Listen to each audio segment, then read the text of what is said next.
Hello and welcome to the latest in the PDA Society's series of webinars run in partnership with leading professionals in the field. Today we're delighted to have Libby Hill with us, who is going to talk about PDA and how speech and language therapy can help. Following Libby's presentation, which will last about half an hour, she'll be available for a question and answer session along with two of the PDA Society's trustees for a further 3/4 of an hour or so. Please do ask questions at any time during the webinar by typing in the box under your screen, and we'll go through as many as possible at the end. Just a few practical points before we introduce Libby. If you have any difficulties with viewing the webinar, please try making sure that you have a really good broadband connection, so 4G or Wi-Fi, and if you're using home Wi-Fi, make sure no other devices are connected at the same time. You could try using a different web browser, such as Internet Explorer instead of Chrome, or clicking the View Alternative Stream button under the main menu. And please remember that a recording of the webinar will also be available to watch on demand within 24 hours. I'd now like to introduce Libby Hill. Libby has been a speech and language therapist for over 30 years, specialising in children and young people with autistic spectrum disorders. She works independently for Smalltalk in the Midlands and regularly sees children from all over the UK at their clinic base in Derbyshire. Libby featured prominently in the Channel 4 programme Born Naughty and is keen to raise awareness of PDA. Over to you, Libby. Thank you very much. Well, I'm delighted to have the opportunity to talk to you today because one of the things that I want to get across is how language and communication difficulties play such an important part in most children, I would say, with PDA. So we're going to have a look at that. Obviously, I haven't got very long, so it's a whistle-stop tour. And we're going to have a look at then some strategies that will help, particularly with the language aspect of that. So, bear with me, I'm having technical difficulties here. Vicky, could you move it on for me, please? Yes, no problem. Thank you. Sorry about that. I'm not going to spend a lot of time looking at the features of PDA because you either will know those because you live with the features of PDA, and if you don't know about them, there's a really good webinar, the first webinar in the series, that gives you everything that you actually need to know about the features of PDA.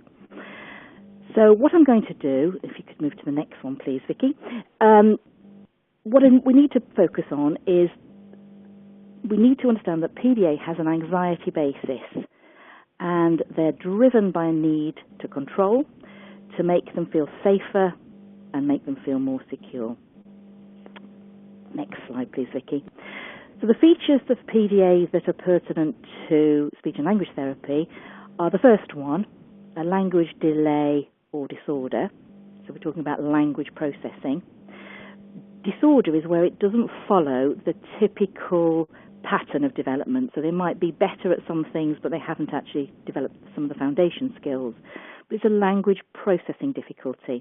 And Elizabeth Newson actually found that many, many children with PDA actually have slower processing skills. So they have slower processing skills, and then there will be aspects that have difficulties too. Second aspect of PDA pertinent to my role is the social skills, the social thinking, social use of language, so that we know that children and adults with PDA appear sociable on the surface, but actually there's no depth to it. So it's a veneer of social skills. We're going to look briefly at both of those today. Next slide, please, Vicky. So what are language processing factors? Well, PDA means they'll have, it's been described as a language delay with an element of catch-up. And they've developed their language skills enough to mask their difficulties, certainly enough to argue, and enough to manipulate using language. But it's also enough to know when they're struggling to understand. So actually, that's extremely stressful. So if we look at the next slide, please, Vicky. This is a communication chain. Now, the more you know about the factors involved in communication, the more you marvel that anybody manages to develop it perfectly normally. But if we look at this communication chain, and if we take a very simple question, such as, what did you do at school today? Well, they have to be able to look. Obviously, they have to be able to physically hear. They have to be able to interpret the non-verbal communication, listen and concentrate. They have to remember, so their auditory memory skills have to be sufficient for that question, and we'll come to that in a minute. They have to be able to understand the words, understand the sentences, understand the meaning. What is it they're asking me? Then they've got to have the ideas and decide what to say. They've got to find the right words and or gestures, put those words in a sentence, say the word, and ideally change and adapt. So if it's your mum asking you that question, you might say one thing. If it's the head teacher asking you the question, ideally you will tell them what you think they need to know. But actually, that's a heck of a demand. So that simple question, what did you do at school today, most of you will know, they will either say, can't remember, don't know. And you can see why, because they have to go through that whole process just to be able to answer a very simple question. So if we move to the next slide, what difficulties of the communication stage do a child with PDA have? Well, actually, almost any stage of that communication chain, and usually several areas. It would be very rare for it just to be one area. Now, I work with children, but I've been lucky enough to discuss these issues with a few adults with PDA, and they agree with this entirely. So don't feel I'm just talking about children, because the examples I'm giving are just the children. So if we look at the next slide, what are some of these language processing factors? Well, the first one is attention. They will find it very, very difficult to focus and to develop their attention, especially if they're not interested in the topic. We all find that hard, but it seems particularly hard if you have PDA. Listening is an essential component of language processing, and what I found is that they might have auditory processing issues too. So they might find it difficult to pick up on the important thing to which to listen. So the teacher standing in the front of the classroom will think that they're the most important thing because they're the one that's talking. But what happens if you can't pick that voice out from the noise of the fan, the scraping of the chair, the noise of people shuffling papers, somebody talking behind you, somebody unzipping their pencil case? So listening can be a really, really important factor. Auditory memory is one I'm going to talk about in a little bit more depth because that's so important, and that's tied in with information carrying words. So how many words do you need to be able to understand in a particular sentence?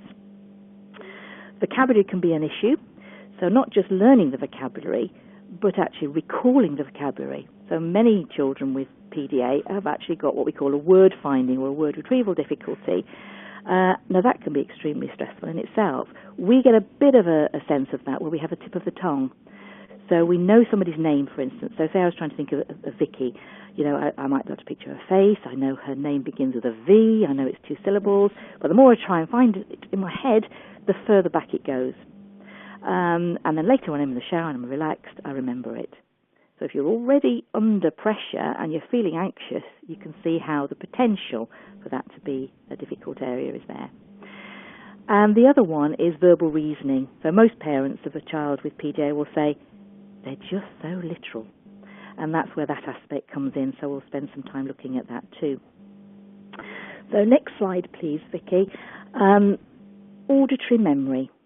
Now, this is actually the crux of verbal understanding. So it's a really, really important part of language processing.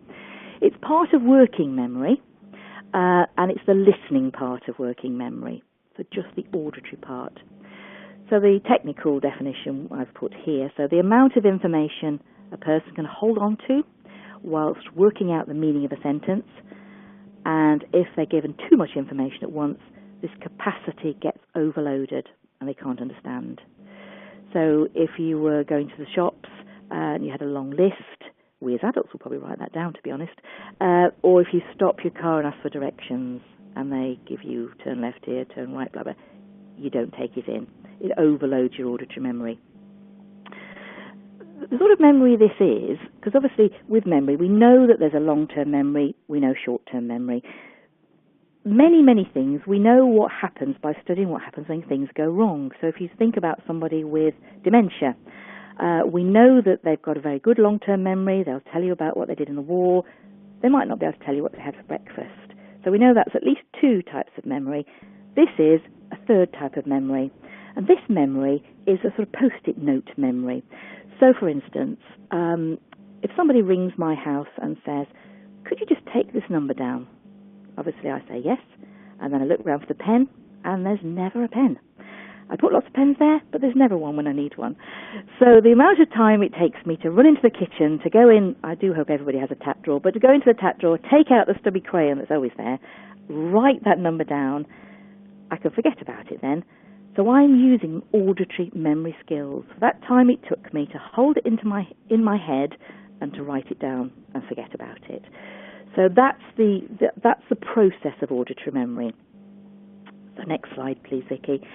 Now, the average adult is supposed to have a capacity of 6 to 8 keywords. I don't know about you, but I tend to write things down if it's anything more than 3 that I have to remember at Tesco's. There's many words in a sentence are redundant, but actually, when you start reception, you need to be able to recall 4 items in the right order. I actually wrote this down from something just before the holiday time, and the teacher said, okay, it's lunchtime, put away your books, give the reply slips to Jodie, I think she's having a party, I need your homework, and don't forget to bring your topic book tomorrow. The child that I was there observing, I knew just followed the others, because his auditory memory was certainly not good enough to be able to follow all those things there. The worst case of this actually gives the best example, and it was a boy who was 15. He was in a school for educational and behavioural difficulties, a residential school, and they called me in because he hadn't had an up-to-date speech and language therapy assessment, and in the run-up to my visit he'd actually broken 3 staff noses, and he'd spent literally a fortnight in isolation. And yet when I assessed him, he was 6 foot, huge strapping lad. He had an auditory memory of 2. That's the same as a 2-year-old. And so you can see how this mismatch had created this absolutely dreadful situation. And he'd learned to get out of that situation. I'll be violent. So a frightened child, basically. Last year I came across a 15-year-old who was in the first year of GCSEs, and they'd got 3 items of auditory memory, but not necessarily in the correct order. And so they'd had lots of problems at home that school hadn't seen, so obviously it can't be happening. But first year of GCSEs, they couldn't hide that anymore, and so then they were seeing the difficulties. But the crux of it was they just couldn't remember what was being said to them. The thing about when you know you have a difficulty is that your adrenaline is pumping, and then you can't process language as you can if you're happy, calm and relaxed. So the more you know you've got a difficulty, the more anxious you're going to be. So auditory memory, many children and adults with PDA will have an issue with auditory memory. So let's move on to the next issue which I want to talk about, which is verbal reasoning. Now this is where you move away from the here and now to material that requires you to process before you can give a reply. Now I use something called the blank levels. The blank levels were developed by Blank, Rose and Berlin, who are a team of psychologists actually in Australia. And they looked at all the questions that, first of all, they started at preschool, and then they moved to primary, and then they moved to secondary.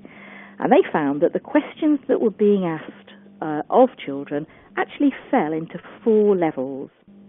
So level 1, all the answers are in front of you. So as long as you know what that is, you can answer it.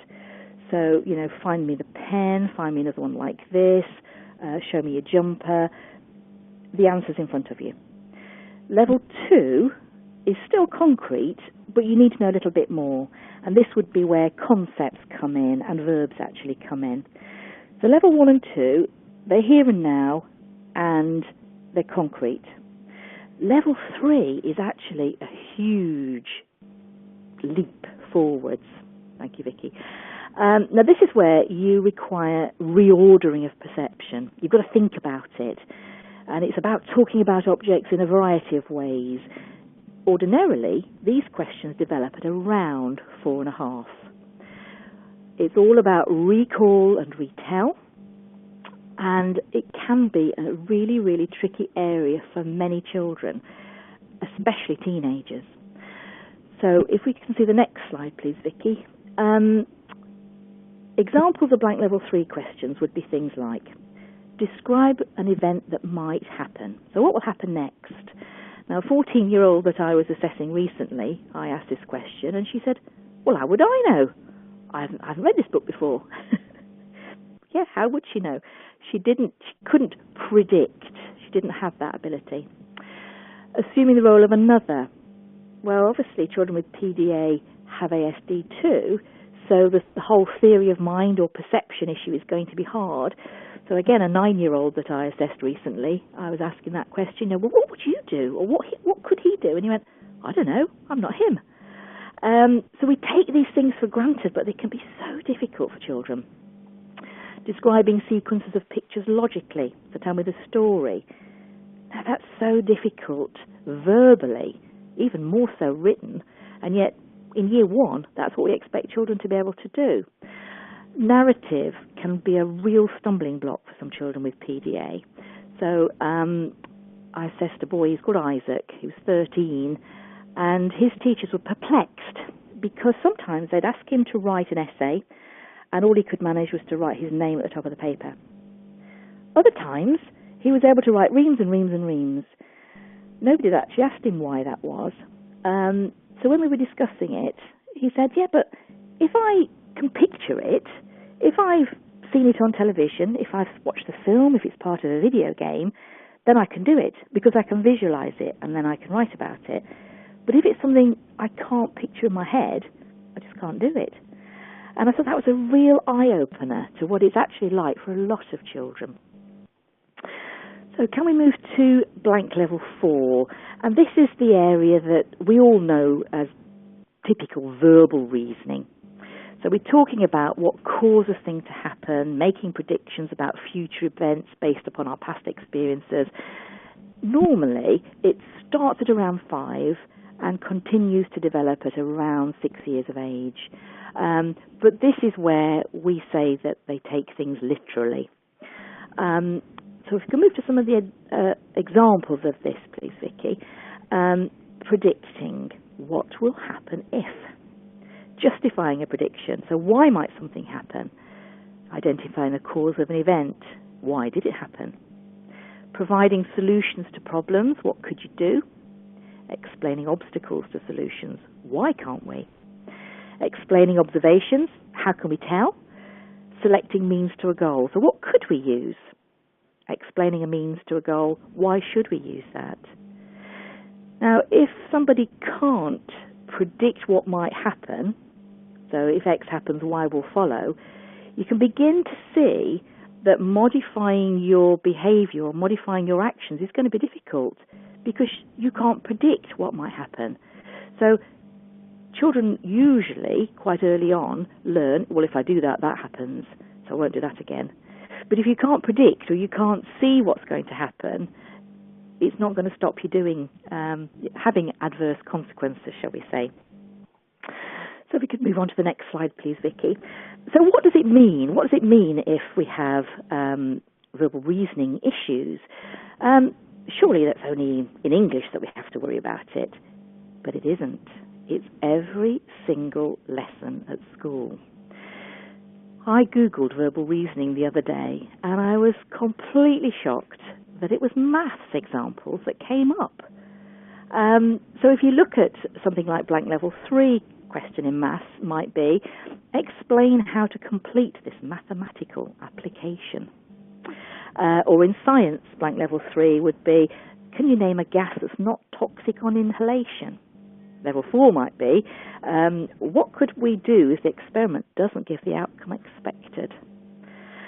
You can see how this piles on the pressure, and it really is through every aspect of school life. Next slide, please, Vicky. So, what's the effect of this? Now, what do we do as adults when we don't understand? Now, don't tell me that you would put your hand up and say, excuse me, could you explain that? Because you probably wouldn't. There'd be a very small percentage of people would do that. But mostly, people pretend to understand. They hide the fact that they don't, or they disguise it. So sometimes when I'm doing adult learning or teacher training, I know someone hasn't got it and I'm trying to make eye contact, but they'll be terribly busy writing it down on their paper. So we're not good ourselves. We might get angry that we don't understand it, but a child with PDA will do all of these things. They'll pretend, they hide, they disguise. Usually they're very, very good at distraction techniques. That could be verbally. It could be physically, like the boy I mentioned at the school. And children with PDA, this is just a feature of that. So they might want to shock. So in my experience, teenage boys are very, very predictable in their attempts to shock. It always involves a certain body part, and I've heard it all before. But sometimes they might try to frighten. There was an example that occurred last year, and it was a secure psychiatric hospital, and it was actually an adult placement, but there was a 10-year-old boy in there, and he had ASD diagnosis, and he had ADHD, but he definitely had PDA too. And he had two male, very burly nurses looking after him who were absolutely terrified of him. And yet, actually, he was a very frightened boy in a completely alien environment. And when I was sort of saying, I think this boy has pathological demand avoidance, it would be really good if you could approach it this way, and I started to talk about the low arousal techniques, I might as well have been speaking Russian. There was no way they were going to take that on board. And this boy was frightening people who were coming in to assess him, that he needed a placement. Schools came in to look at him, but he knew exactly how to frighten them. And it was quite scary. He developed that technique, and it was very upsetting because, like I say, he was a frightened little boy, and the presentation that he was giving was just a symptom of that. But getting other people to see that sometimes is quite hard. But if you don't understand, or you're in a situation where you feel uncomfortable, I'm sure you'd agree, it's extremely stressful. So we can move to the next slide, please, Vicky. Now, we can actually hide language processing difficulties. So it's possible to, if you think about if you were in the middle of Russia, you would be able to follow clues and cues, you'd go with the flow, you'd follow other people, you would hide the fact that you couldn't understand the language. And that's exactly what a child with PDA can do. They can mask it. They can't hide social communication difficulties as well, but they can still learn and watch other people and see what works. Now, it's very difficult often for schools to spot signs of anxiety. So when I'm talking about PDA as being an anxiety-driven difficulty, they'll say, well, he doesn't look anxious, or she doesn't look anxious, but there will be small signs. So they might be doing things like picking the skin on their thumb, or the other day, it wasn't actually a child with PDA, it was a child with selective mutism, and they said, no, she can't, she was doing it on purpose, she was choosing not to talk, no way was she anxious. And yet the little girl was actually sitting there screwing up her dress in her hands. And, I sort of pointed that out and I said, I actually would read that as a symptom of her anxiety. So it's often difficult for schools to spot, which is why often parents will be saying one thing and schools are not actually seeing that. They tend to do so eventually because you can't hide it forever. And as the demands at school become greater, you're more likely to be able to show that. So next slide, please, Vicky. So Elizabeth Newson talked about the surface sociability. Sufficient to be able to manipulate. They can appear social on the surface, but it definitely lacks depth. So we can look at it as a veneer of sociability. Next slide, please, Vicky. So what are we talking about when we're talking about social skills or social use? Well, the first one we all know about is the interaction skills. And people do harp on a lot about eye contact, whether or not that is a measure of whether that's part of ASD. But eye contact, proximity, appropriate body language. That's what we'd be looking for in interaction skills.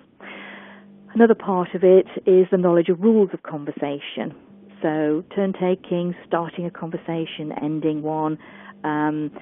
And it also includes the ability to put this knowledge into place during everyday communication.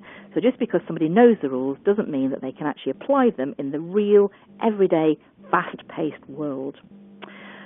Modifying your language depending on context. Now that's an interesting one, isn't it? Because who teaches us that? Ordinarily, nobody teaches us that. So that we know that it's fine if a 3-year-old says, that lady's got a fat bottom, if she has. But it's socially unacceptable for a 6-year-old to say it. But who teaches us that? Nobody. We're expected to absorb it like some sort of osmosis. So if you have problems in this area, you're not going to be able to do that. The other aspect is being aware of the listener and aware of the listener's needs. It's quite incredible how a lot of children, both of the SD and PDA, are very, very unaware of the listener. One of the things that I do when I'm assessing a child under a dynamic model, I get them talking about their favourite topic, and then I really, really ham up feigning disinterest. So I might look at my nails, I might look out the window, I might yawn, I might say, oh, that sounds boring. And it's amazing how many of them actually don't notice that. And it feels dreadful because obviously that's not what I would normally do, but I need to see what their reaction is. And I have to say most of them don't react because they haven't actually noticed. So could you move to the next slide, please, Vicky? So I use a dynamic package or a dynamic assessment by Michelle Garcia-Winner from Social Thinking. But sometimes it's quite nice to have a visual presentation of the child's social use of language, especially if somebody hasn't really noticed that that's an issue. So I might use the Talk About package, which is by Alex Kelly. She looks at the foundation skills, so the way we talk. She looks at non-verbal skills, so body language, verbal skills, conversational skills, and also assertiveness. I can hear some of you laughing at that one because you know that your child with PDA has no problems with assertiveness at all. Could we have the next slide, please, Vicky? So this is a visual scenario of a boy that I met called George. So if we look at his body language, first of all, he needs work on his eye contact, not because he can't do it, but because he uses it as a tool. So he actually intimidates people by staring at them very, very intently. And he gets control over that situation because people feel very uncomfortable. He's got a very blank facial expression, so we can't tell always what he's thinking, or we can't read what is going to happen, or how he's feeling. And then 7 on the body language, his posture was one extreme or another. So it was either very stiff, upright in the chair, sitting like he'd got a rod through his back, or he was slouching as if he was the tiredest being in the world. There was nothing in between. The way he talked, I had a little bit of the volume. He got no regulation to that. He just talked extremely, extremely loudly. And I marked him down on the intonation as well because he has an American twang to his to what he's saying. But apart from that, there was nothing wrong with the way he talked. Conversation. The main barriers to his conversation is that he's very, very, very self-centered. So he can't listen. He can't take turns.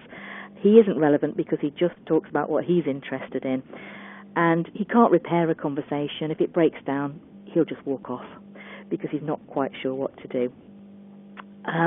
Assertiveness, like I say, most of you are saying, well, that's not an issue at all. But there are a few things in there that are an issue with a child with PDA. So expressing their feelings. Well, what about if you can't recognise how you're feeling? You just know whether you feel negative or positive. What happens if you don't know? And a lot of adults have discussed this with me, and they say that they just feel either positive or negative. So I suppose it's a bit like us if we have butterflies. Are we anxious? Are we worried? Are we excited? You know, we can't always put our finger on that. So expressing feelings can be a difficult area. And the 2 other areas on assertiveness are apologising. Well, if you don't see what you've done wrong, you're not really going to be able to apologise. And I'm not one for making them say sorry if they don't mean it. And the other thing is requesting help. So a lot of children would see that as a really, really negative step, to have to ask for help. So as I said, this is a visual presentation of George, who I felt was a typical child with PDA. So let's move to the next slide. How does it compare to typical ASD or neurotypical? So this particular scale is from Garcia Winner, the social thinking, and she looks more at thinking behind the skills. So learning about the rules isn't sufficient. We've got to see, well, why do we need to do it? So you can see on the far right the neurotypical social communicator, and you can see nuanced channel and then emerging social communicator. Many bright children with ASD would be emerging social communicator, but children with PDA tend to come between the two.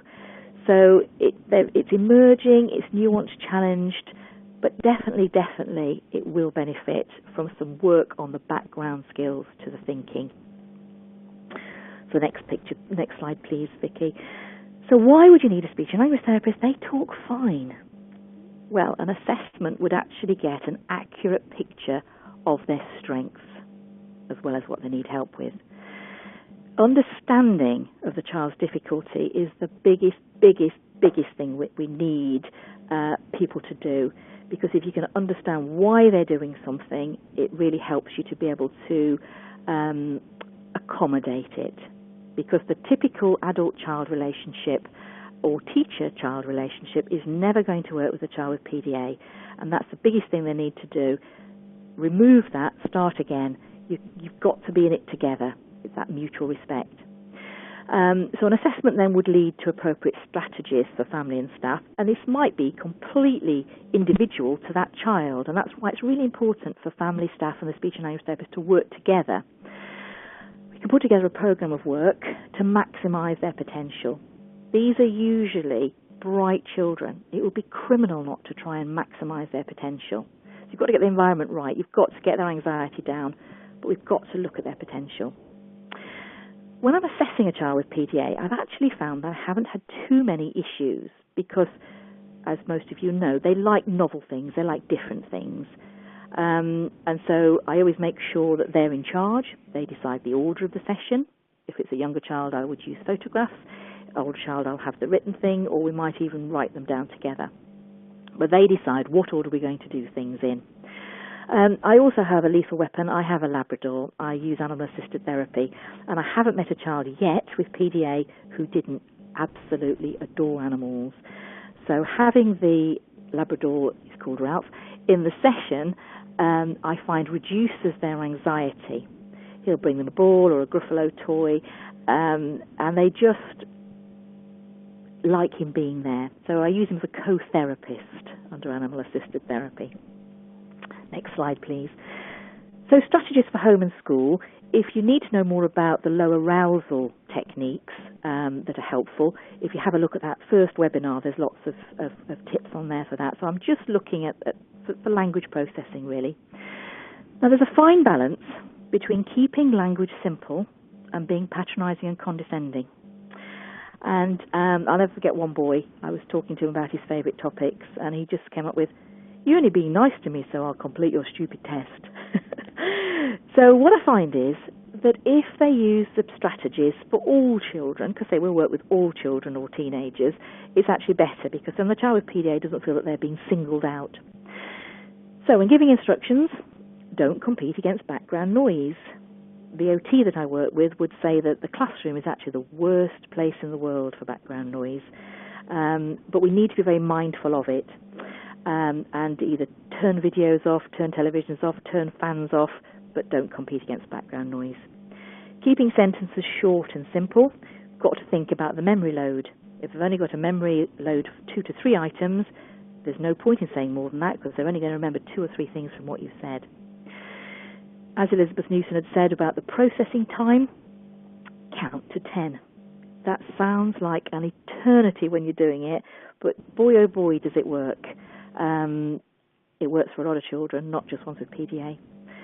1 instruction at a time, only asking questions at the correct blank level. There's no point asking someone who doesn't understand a why question, unless you're going to simplify it. because that's going to be really, really stressful for them. And actually, just asking questions is stressful. So if you think about the most stressful situation most of us as adults get into is an interview. And why? Because we're answering questions. And I think we do need to balance the number of comments versus questions, not just for early years.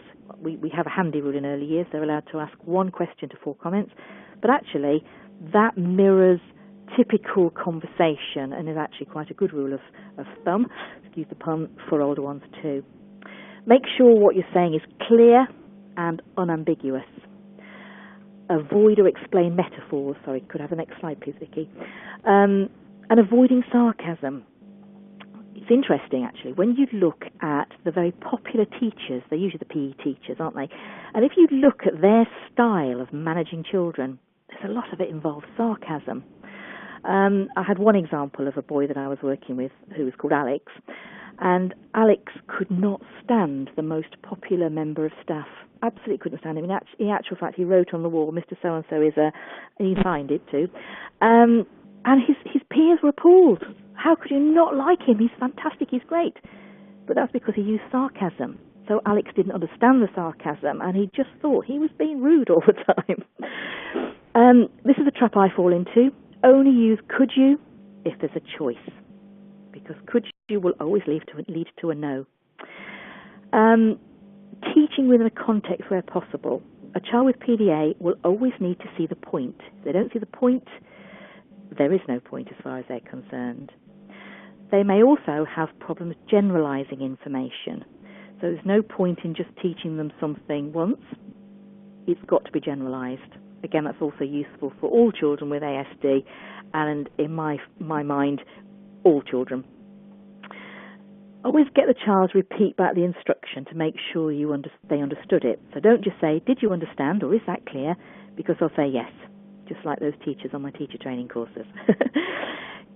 Use visual strategies wherever possible, and call the child by name when giving directions so they know it's aimed at them. The number of children say, well, I didn't know they meant me, when it was a whole class instruction.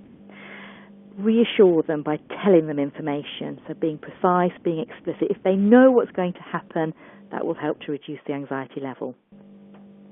Next slide, please, Vicky. So, in conclusion, difficulty with language and social communication will add tremendously to their anxiety levels.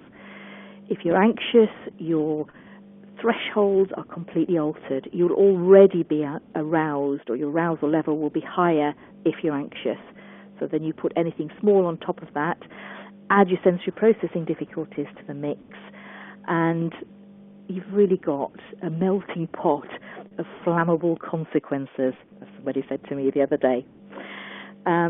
So we really need to know more about their language levels and more about their social communication levels. So, thank you very much for listening, and I'm very happy to take any questions. Thank you very much, Libby. That was really interesting and informative, and we hope everybody found your presentation useful, and hopefully the slide transitions weren't too mismatched with what you were saying. I think I just about managed to keep up, so thank you. I do appreciate that. There are also some further resources in the resources box to the right-hand side of everybody's screens, with further information also available on Libby's website and on the PDA Society website. So we're now going to move on to the Q&A session.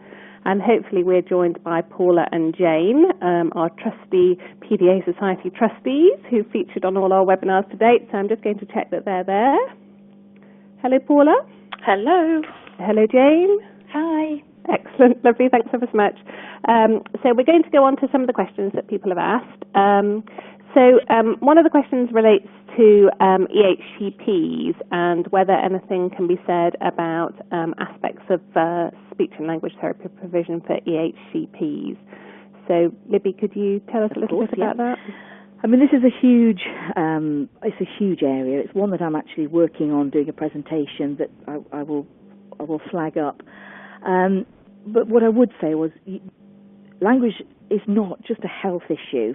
Language needs are an educational issue. And you really do need support with an EHCP.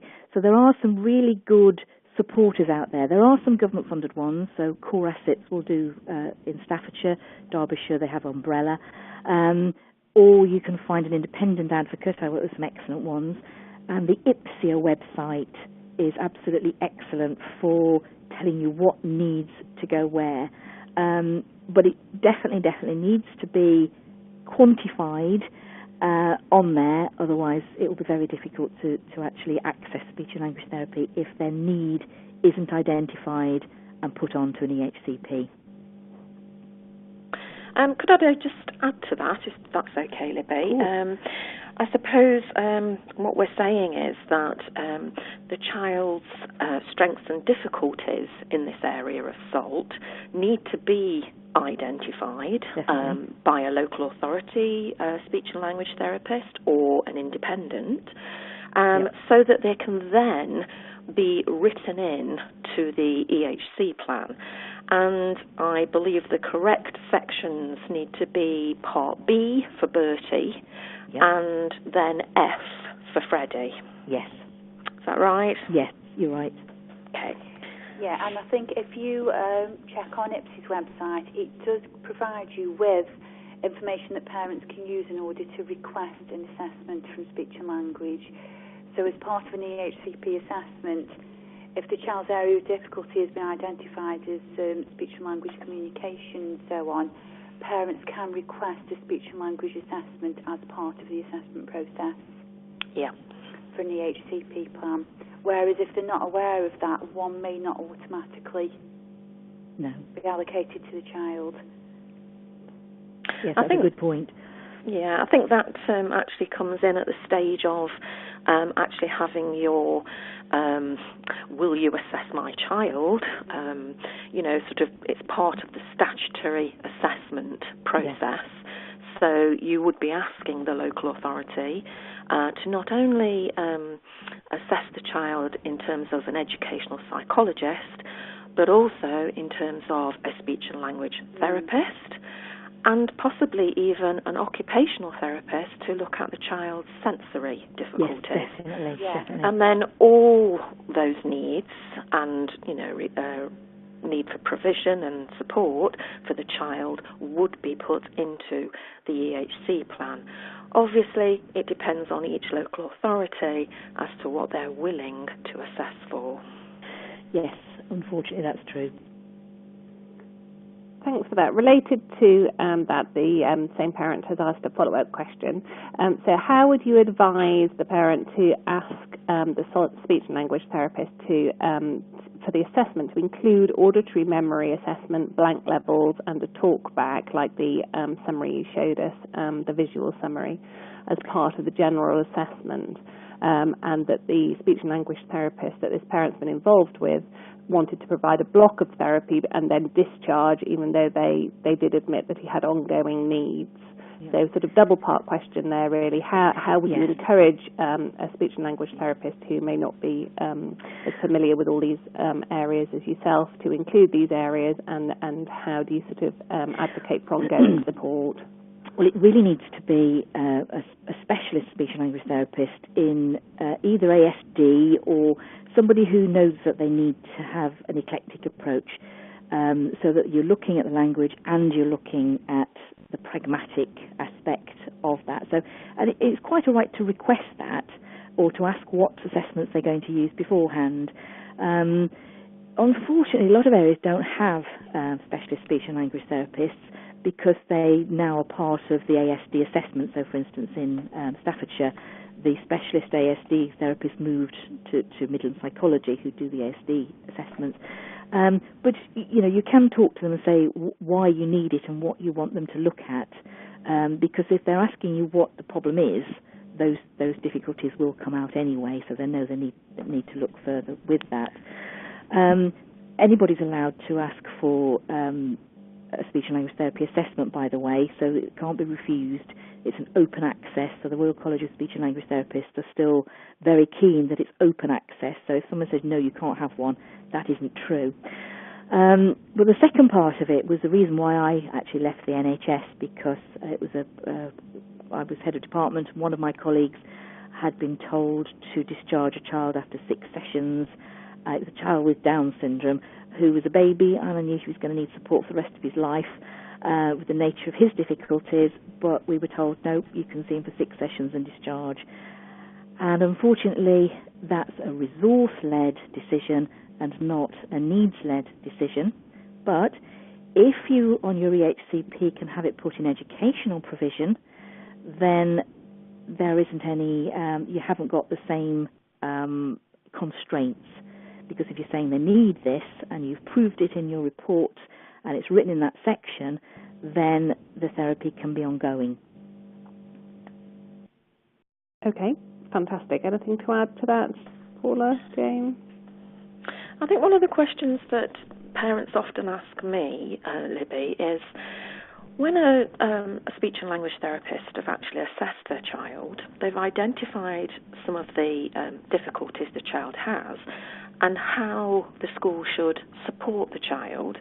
The parents then say, well, can the teaching assistants and the learning support assistants actually deliver speech and language programs or social skills programs within a mainstream school? What would you say to that? They can. It varies massively, but they definitely need to see the reason why they're doing it. So if you can get them to do some training. So I've got a little girl that I saw a while ago. She's now got a PDA diagnosis. And so first week back next week, I'm going into her school to talk to her teachers about what it means. So we'll look about what it means for her PDA, but looking at her language processing, looking at her social communication difficulties. And if they can understand how those things become such a barrier to their learning, well, most teachers are in the profession because they want to make a difference. So they can see, but by making reasonable adjustments, they can make a massive difference for that young person's life. I believe that we do need a speech and language therapist to keep regular contact because that keeps it in the front of their mind, but it's also support for them. So if they've tried something and it doesn't work, and the thing about working with children with PDA is maybe it won't work one day, but it might work the next day. So if you've got someone saying, no, just give it one more try or try it this way.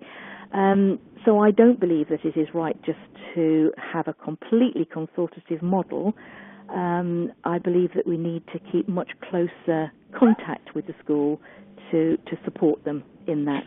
Right, so are you basically saying then that, you know, the speech and language therapist that probably has done the assessment, made the recommendations, possibly should be going into the school, you know, if they can all afford it, you know, sort of to teach the teaching assistants or teachers how to deliver those programs. Yes. And then maybe they could stand back and then do a review in 6 months or 12 months' time. I prefer it to be more regular than that, because if you're not going back for 6 months, then people might forget about either how you did it or there'll be other things that get in the way. Right. So if you can go back termly, or in some cases you'd want to go back half-termly, that's ideal, basically. Okay. So it's almost, we're saying that yes, you know, schools, mainstream schools and special schools can deliver these programs, but they need to be led and taught initially by the speech and language therapists themselves. Yes, definitely. Right, brilliant. Thank you. And I'm just wondering, I mean, it was such an interesting webinar, Libby. It really, really was very, very insightful. And I'm just wondering how much of the demand avoidance and the behaviours that we see in our children can perhaps be linked back to these difficulties with communication, which I think is underplayed quite a large degree. I do. Because they often seem, you know, so articulate and so able in this area. If the correct support's given from a speech and language therapist and provided in school and so on, do you find that you can see perhaps a reduction in some of the demand avoidance? Yes, we have. When we've done, you know, follow-ups, because obviously I want to know how they're getting on with, perhaps we've been giving them some auditory memory strategies, or we've been working through the blank levels. But I do like to see the bigger picture so that you can see the bigger effect.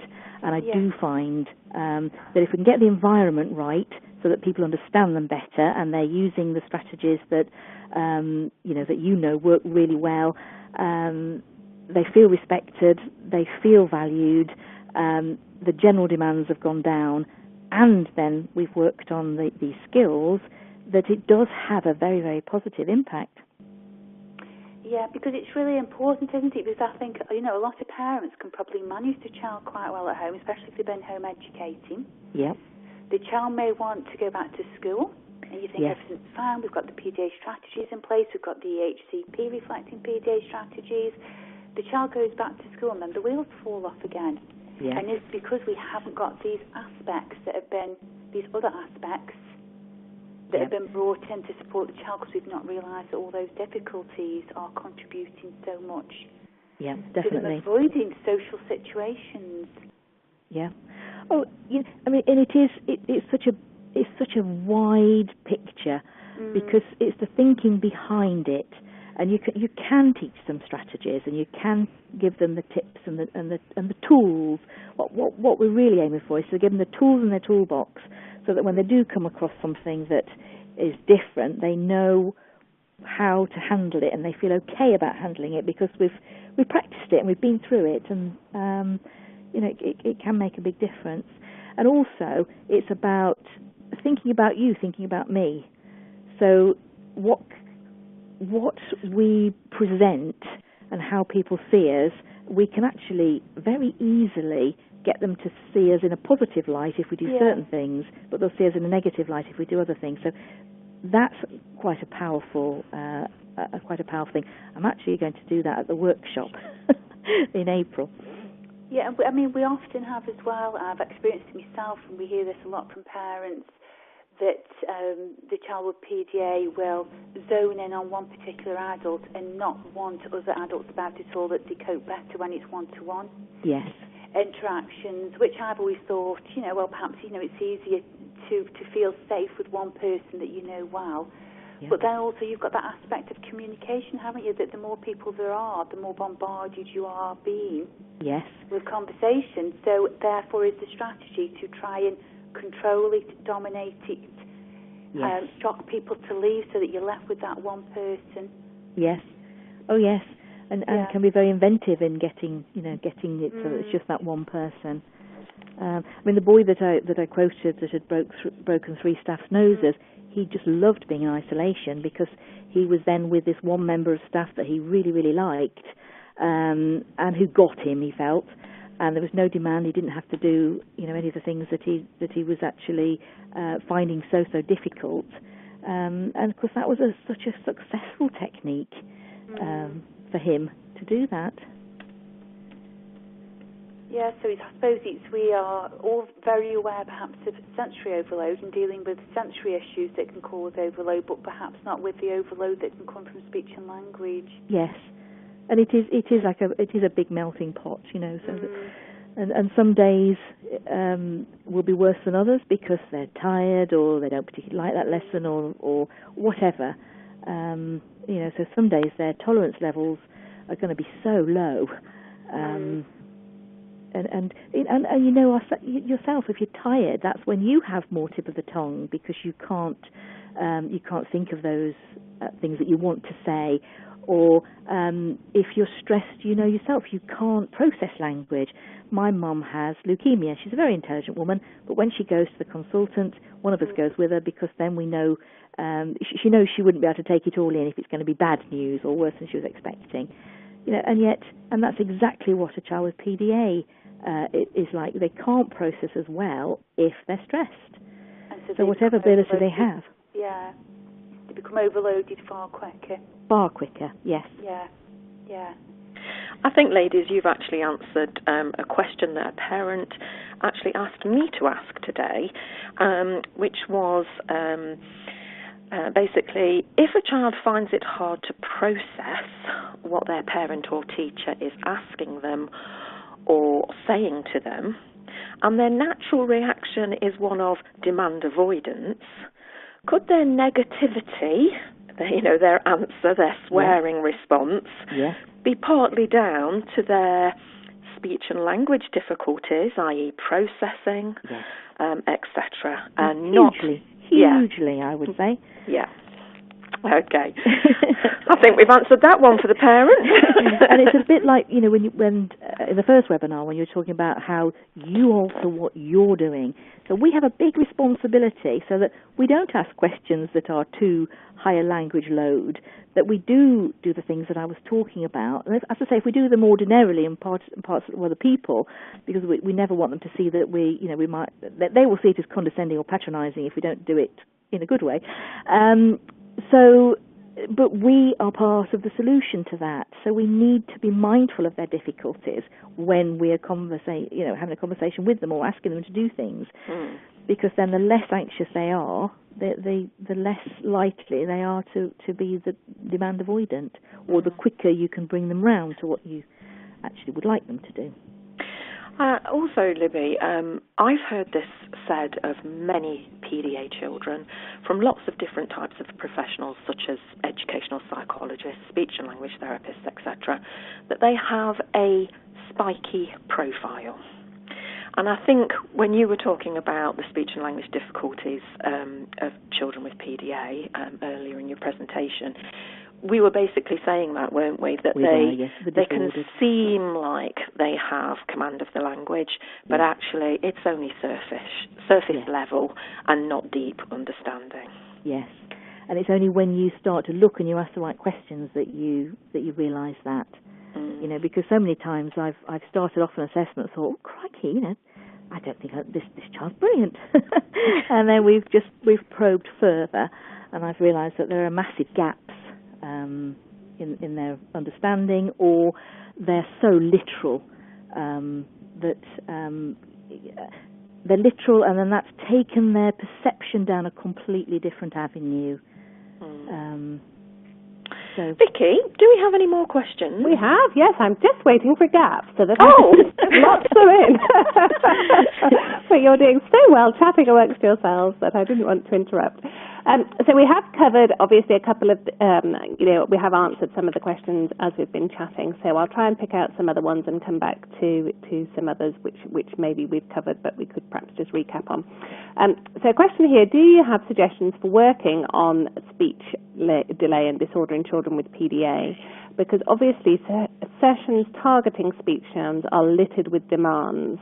Strategies such as offering the illusion of choice and careful phrasing work to some extent, but progress in sessions can be hit and miss, and progress across and between blocks, presumably blocks of therapy, I think this is a fellow SLT asking this question, is difficult to maintain. Do you have any suggestions for SLTs working on speech sounds with such children, and for parents when carrying out vital home practice, and suggestions for lowering anxiety levels at moments when the child is struggling to cope with the demands? So we have covered some of that, but perhaps we could just sort of recap.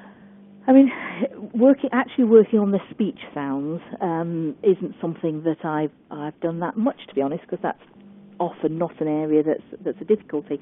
But going back to the webinar, the first PDA webinar in the series, and unfortunately there isn't any magic answer, because the strategies that you use will work one session, but they might not work the next session. So, I mean, I do direct therapy on language skills quite regularly, and as I was talking to Vicky before the webinar, it really is where you have to leave your ego at the door. So a child the other day, as I was mentioning to Vicky, a little girl, she's 8, undiagnosed PDA, but she's definitely got it. And so we decide what the session's going to look like together.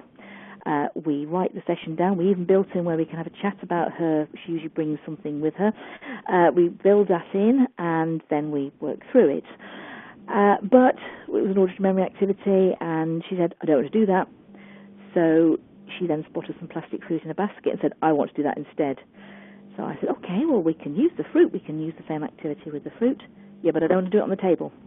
That's fine, we'll do it on the floor. But I don't want to do it on the floor there. I want to do it under the table. It was a very small table, but we did it under the table. Now, at another day, she might just throw the basket of fruit at me.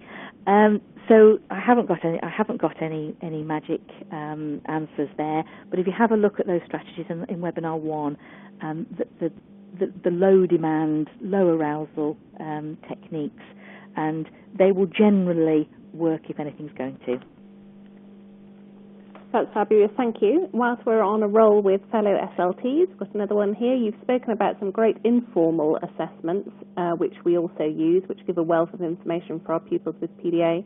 I'm wondering if you've attempted formal assessments, e.g., and I may be pronouncing this wrongly, SELF, but with a C at the beginning, for, and what your success is with this. You mentioned that novelty means they may participate, and whilst we implement strategies you've talked about to do assessments, there are still some of our pupils who can't access formal assessment as their anxiety is too high.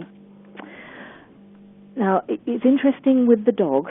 In fact, I've just submitted an article to the Royal College Bulletin about using the dog, because I do find that they are far less anxious, and I actually, using the techniques that we talked about and the dog means that there's never been a person that I haven't been able to assess. And yes, I do use the KELF or the TROG or any of the other formal assessments that we might want to use. It was interesting on Born Naughty. She was one that I had to do something different with, and that was where I found the power of animal-assisted therapy, because she basically trashed the library where the children's centre was, Little Honey, and refused to take part in my assessment. She eventually did agree to doing some things, and one of the things that I'd suggested was a balloon wand, and I said we could do that halfway through. Pouring down with rain outside, we still had to do it. So the next shot's me with my hair absolutely wet through because we'd been outside. But I hadn't managed to achieve what I needed to achieve, so I took her to somewhere where they use animal-assisted therapy, different child, and I was able to assess her absolutely no problem. Brilliant, that's really valuable advice. Lots of flexibility there, I think. Yes, and that is the key, and that's the difficulty with some of the NHS roles, is that you haven't got the flexibility. I worked for the NHS for years. You haven't got the same flexibility. But working with children with PDA, as all the parents listening will know, is very much a problem-solving approach, and that's the way that it works. Absolutely. I suppose it's the environment as well, isn't it, Libby? Because I know some children may turn up at an office and be intolerant of the smell. Yes, that's true. Or, that's you true. know, to me, there's all other things as well, whereas, you know, as you've just described there, one environment didn't work and then another one. On a different day, perhaps when anxieties are lower, perhaps the environment was more ideal. Yes, There's lots of things that go into the mixing pot, isn't there? Yes, definitely. Some children will be better at home, whereas for some children that's their safe space, so they don't want you coming into their environment because that would be violating that. I mean, that's why it's very important, to my mind, to always have a conversation with parents beforehand so that you get to know what is likely to work for that child. You know, and there's no guarantees it will, but the more information and the more listening we do, that's a really important part of our assessment, really. Okay, I think another practical question from a fellow SLT, is there any value in doing direct work with the student, e.g. unthinkables and red beast, etc., to support children in understanding and managing their own issues? Yes, there is, definitely. Yes. I mean, we use, with the unthinkables, that's part of social thinking, and that's about showing them that what they do has an effect on their environment, and that they can see the point. Yes, definitely, there is room for direct therapy. Okay, brilliant. A couple of things I'll go through now, but I think we've answered them as we go along, but if anything else occurs to anybody that we can add onto, that would be great. So parent has recently been told that their son's social communication and interaction difficulties are due to anxiety, and that if the anxiety was improved, his social and communications and interactions would also improve. Is this possible? I think we can safely say yes. Yes. That one. And also, it's chicken and egg, isn't it? Yes, definitely. Absolutely. A question about how can we encourage how can we encourage our children to communicate their anxieties at school, and how can school be part of that process in order to reduce masking and increase the support that they're getting at school? So I guess it's about working with schools that we've sort of covered, but any other tips that you might want to I mean, I think I think the way that we approach schools is just something worth mentioning here, because my first specialist post was back in 1988, and it was mainstream special needs, and I learned very quickly I couldn't go into school and say, right, you've got to do this and this and this. What I do say is, how can you help us with this? Because it's very unlikely someone's going to say, I can't, or no. And so therefore they're automatically then looking for solutions or things that they can do. So it's just a question of semantics, isn't it? But I do find that if you ask for help in the right way, you're more likely to get it. And there are many, many schools who are doing a fantastic job in this situation. I think we're often finding that schools are doing a great job because they've got a child in front of them there and then, and are having to find solutions. And so we're often finding that schools are, in many ways, further ahead of other professionals sometimes who might be involved with supporting your child. Yes. Or I think I cut you off. Oh, that's okay. I think I wanted to just reiterate something that Libby actually said during her presentation, which was relationships are about mutual respect, and I think if we're going to try and work with or alongside a child, we have to build a really good relationship with that child first, before they will actually let us work with them. Yes. If that trust isn't there, that's when you really can't do anything. Libby, is there anything that parents can do to, I know that we've gone through the strategies of things that parents can do to try and reduce the child being overwhelmed with too much information and so on. Is there anything that a parent can do to try and assist a child with any of these difficulties from a practical aspect? Because very often we perhaps can't get the support of speech and language therapists and what have you. Are there any resources out there? Yeah, I mean, the social thinking is freely available. If you actually look at socialthinking.com, the website there has got lots and lots of articles on there, so you can see the reasoning behind it, and you can buy the materials. So you can buy them, Amazon do them, or there's a company called Thinking Books, but you can actually buy them to use them at home, because if you think about maybe one of the things they want to do, they want to go to their local shop and to ask for what they want. That's behind the counter. So that's a huge task. So if you need to break it down to very small steps, but there's lots of materials there that parents can get hold of. Nobody owns a social think. It doesn't have to be speech and language therapy, and so it can be very useful for parents. Okay, so that's socialthinking.com and Thinking Books. Yes, and Thinking Books. Yeah. Yes.